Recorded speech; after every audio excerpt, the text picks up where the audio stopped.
Hello, I welcome you all once again to my channel Explore Education. I am Dr. Rashmi Singh, Assistant Professor, Department of Education, SS Khanna Girls Degree College, University of Allahabad. And this time I am going to discuss with you a new topic which is in continuation with the previous topic, that is education as an investment. Earlier to this, we have discussed human capital theory, in which it is clear that according to that theory, education is an investment.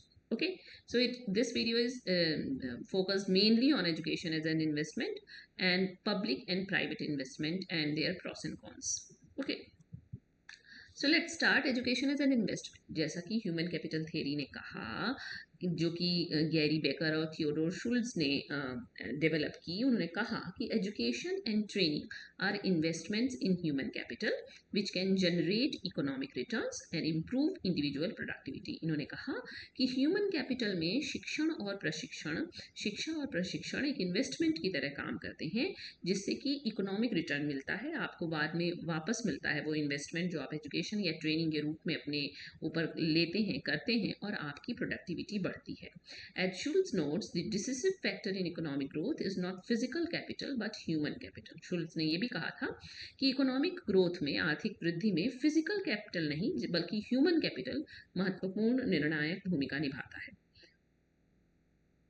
The concept of education as an investment has gained significant attention in recent years, with many policymakers and economists arguing that investing in education can yield substantial economic returns. जो ये concept है कि education को आप एक investment के रूप में देखिए, उसने हालिया वर्षों में सिग्निफिकेंट अटेंशन गेन किया है। मतलब बहुत लोगों ने इस पर ध्यान दिया है। बहुत सारे पॉलिसी मेकर्स और जो अर्थशास्त्री हैं वो ये आर्ग्यू करते हैं, तर्क देते हैं कि शिक्षा में जब आप इन्वेस्ट करते हैं तो उससे आपको सब्सटेंशियल, मतलब अच्छा खासा इकोनॉमिक रिटर्न मिलता है। However, this perspective has also been subject to criticism and debate, जैसा कि हमने पिछली बार बात कर चुके हैं कि क्या क्या इसके क्रिटिसिज्म और डिबेट है। अब बात करते हैं एजुकेशन एज एन इन्वेस्टमेंट है। अब डिबेट है या जो भी है, लेकिन फिलहाल हम एजुकेशन को इन्वेस्टमेंट मान रहे हैं। तो वो कैसे ये फुलफिल करेगा, कैसे आप प्रूव करेंगे कि एजुकेशन इन्वेस्टमेंट है? क्योंकि ये इकोनॉमिक रिटर्न्स देता है। कैसे देता है इकोनॉमिक रिटर्न्स? आपकी अर्निंग बढ़ जाती है। Education is often seen as a key driver of economic growth. आर्थिक वृद्धि का ये की ड्राइवर है, मुख्य वाहक है। with individuals who invest in education expected to earn higher salaries and experience greater economic mobility। वो लोग जो अपनी शिक्षा में इन्वेस्ट करते हैं वो ये एक्सपेक्ट करते हैं कि उनको हायर सैलरी मिलेगी, और मिलती भी है जहाँ बहुत बहुत बार, और वो अनुभव करते हैं आर्थिक गतिशीलता, मतलब वो आगे ऊपर लैडर पे चढ़ जाते हैं।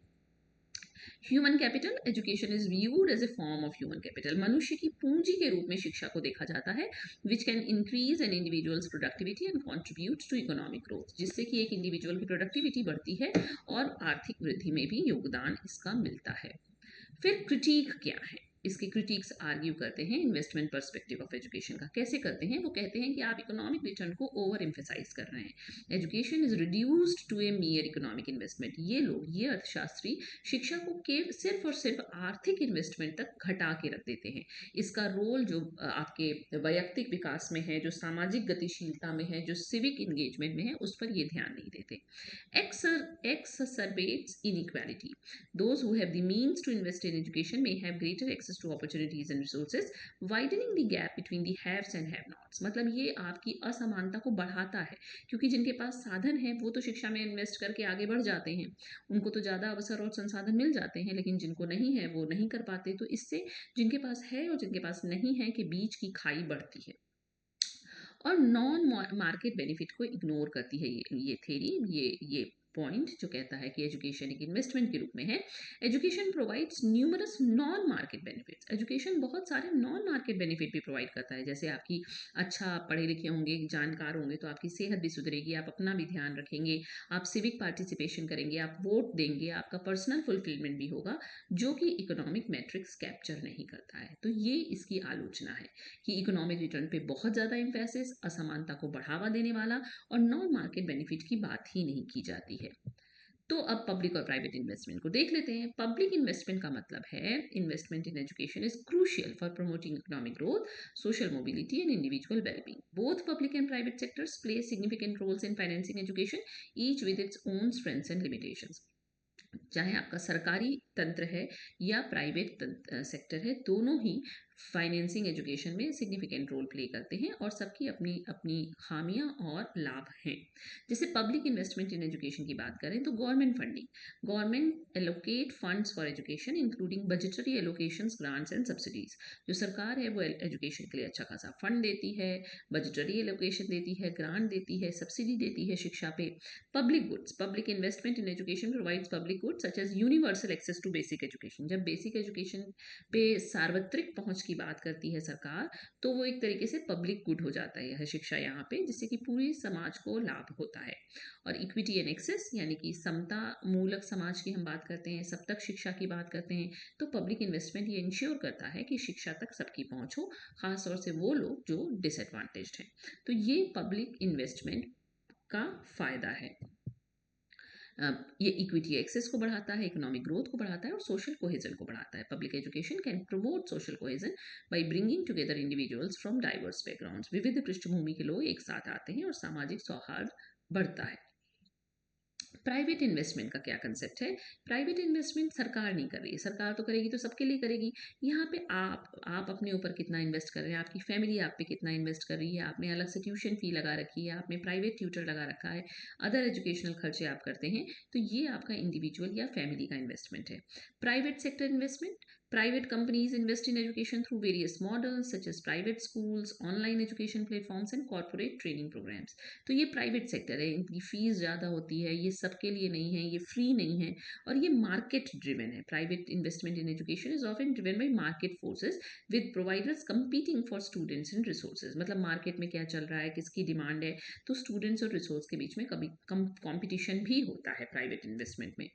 तो अब इसके फ़ायदे क्या है? फ़ायदे इसके ये हैं कि भाई इनोवेशन और एफिशिएंसी बढ़ती है, क्योंकि हम private investment can drive innovation and efficiency in education with providers competing to offer higher quality services. मतलब सब अच्छा मतलब होड़ लगी है कि हम इससे अच्छी सर्विस देंगे, हम इससे बेहतर कैंपस होगा, इससे बढ़िया प्लेसमेंट होगा, तो इनोवेशन और इफिशियंसी बढ़ती है प्राइवेट इन्वेस्टमेंट से। एक्सेस भी बढ़ती है, जो अफोर्ड कर सकते हैं शिक्षा को वो बेहतर जगह चले जाते हैं। और डाइवर्स ऑप्शंस, ऑप्शंस भी ज़्यादा देता है प्राइवेट प्रोवाइडर, क्योंकि वो डाइवर्स एजुकेशनल ऑप्शंस देता है catering to different needs and preferences. लेकिन दिक्कत क्या है, चैलेंजेस एंड लिमिटेशंस इसकी ये है कि इनइक्विटी बढ़ेगी, भाई जिसके पास ज़्यादा पैसा है वही इसको अफोर्ड कर पाएगा, दूसरे लोग छूट जाएंगे। क्वालिटी एंड रेगुलेशन की बात है कि ensuring quality and regulating private providers can be challenging particularly in context with limited oversight. मतलब ये कहते हैं ना, एजुकेशन अब वो हो गया है, कॉमोडिटी हो गया है, उसको बेचा जा रहा है, तो ये क्वालिटी पे इतना ध्यान, मतलब एक तरफ तो वो कंपटीशन है और बढ़िया क्वालिटी देने की बात करते हैं, पर जनरली उनकी क्वालिटी अच्छी नहीं होती, सिर्फ शो ऑफ होता है। अच्छे टीचर्स वो अपने यहाँ रिक्रूट नहीं करते, उनको अच्छी सैलरी नहीं देते, वर्क स्पेस एनवायरनमेंट अच्छा नहीं होता है, बहुत पॉलिटिक्स होती है नॉट। पब्लिक प्राइवेट पार्टनरशिप हो सकती है। Effective public private partnerships require careful planning and coordination to ensure that public interest are protected. जब हम पीपीपी की बात करते हैं तो हमको ये इंश्योर करना पड़ेगा कि पब्लिक का इंटरेस्ट नुकसान ना हो, का उसका हित अहित ना हो। तो कंक्लूजन के रूप में हम कह सकते हैं कि the concept of education as an investment highlights the complex and multifaceted nature of education. भाई शिक्षा तो बहुमुखी है ना, कितने हम लोगों ने इसके आयाम पढ़े, कितनी तरीके से इसका अर्थ देखा। अब एक नया अर्थ निकल कर आ रहा है कि शिक्षा को इन्वेस्टमेंट के रूप में देखा जा रहा है। ये और किसी holistic development, moral development, spiritual development, physical development, psychological development की बात ही नहीं कर रहे हैं। तो ठीक है, एजुकेशन इन्वेस्टमेंट के रूप में भी है। While education can yield economic returns, it is essential to consider the broader social and personal benefits of education and to ensure that education is accessible and equitable for all। हालांकि education से निश्चित रूप से आपको economic return मिल रहा है, लेकिन हमको उसके ब्रॉडर सोशल और पर्सनल बेनिफिट को नहीं भूलना चाहिए, उसको ज़रूर कंसिडर करना चाहिए और ये इंश्योर करना चाहिए कि शिक्षा, समतामूलक शिक्षा की पहुंच सब तक हो। और जहाँ तक बात है पब्लिक और प्राइवेट इन्वेस्टमेंट की, तो दोनों ही ज़रूरी हैं एक्सेस, क्वालिटी और इनोवेशन के लिए। लेकिन एक अगर बैलेंस्ड अप्रोच हम लेकर चलेंगे that leverages the strengths of both sectors can help achieve education goals and promote sustainable development, तो हम शिक्षा के लक्ष्यों को भी प्राप्त कर सकेंगे और सतत विकास को भी मदद मिलेगी, उन्नत होगा, सहारा मिलेगा। ओके, तो ये ह्यूमन कैपिटल थ्योरी के हिसाब से एजुकेशन एक इन्वेस्टमेंट के रूप में है।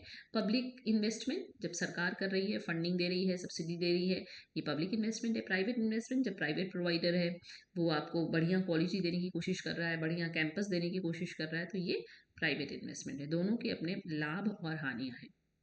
तो ये एक ऐसा पर्सपेक्टिव जिसमें आप एजुकेशन को सिर्फ और सिर्फ इन्वेस्टमेंट के रूप में ले रहे हैं। Okay, so thank you and don't forget to like and subscribe my channel explore education. इसीलिए क्रिटिक भी है कि आप ओवर एम्फेसिस कर रहे हैं इकोनॉमिक रिटर्न्स को, बाकी चीज़ों को भूल जा रहे हैं। Okay, so thank you.